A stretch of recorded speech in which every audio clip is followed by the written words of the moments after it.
একটা শব্দ আছে যে বদনামের মধ্যেও নাম আছে, কিন্তু এটা মনে রাখবেন যে কখনো কখনো নাম করতে গিয়েও বদনাম হয়ে যায়। আমি আপনাদেরকে একটা ভিডিও দেখাচ্ছি, আগে ভিডিওটা দেখুন।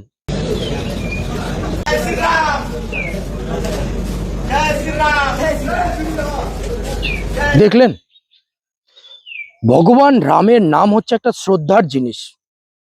যখন তার প্রতি ভক্তি আসবে, শ্রদ্ধা আসবে, তাকে যখন মানুষ স্মরণ করবে, তখন ভগবান রামের নাম নেবে। কিন্তু এখানে আজকের জেনারেশন বা আজকের ধর্মটাকে কিভাবে রিপ্রেজেন্ট করা হচ্ছে সেই জিনিসটা বলতে বলতে তো অ্যাকচুয়ালি এসব ভালো কথা বলতে গেলে মানুষ উল্টো আমাদেরকে, মানে যারা বলে তাদেরকেই সাম্প্রদায়িক বলবে, কিন্তু বাস্তব কথা বাস্তবই হয়। এখানে দেখুন, ভগবানের নাম মানে ভগবানের নামের ধ্বনি ব্যবহার করা হচ্ছে একজন মানুষকে বিরক্ত করার উদ্দেশ্যে।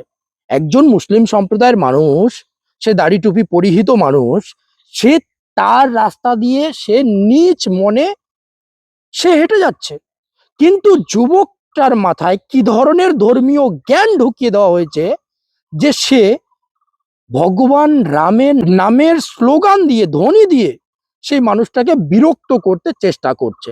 তার মানে কিন্তু এই যে বলছে না যে নাম নিয়ে সে নিজেই বদনাম করছে, এটাই কি তাদের শিক্ষা? এটাই কি তাদের ধর্মীয় জ্ঞান?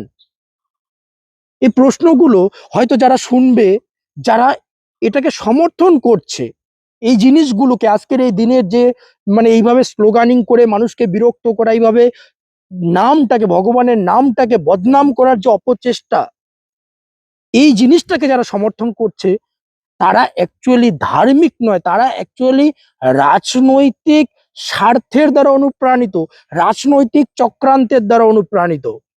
কিন্তু বেশি বললেই মানে উচিত কথা হয় যে ঠক ঠক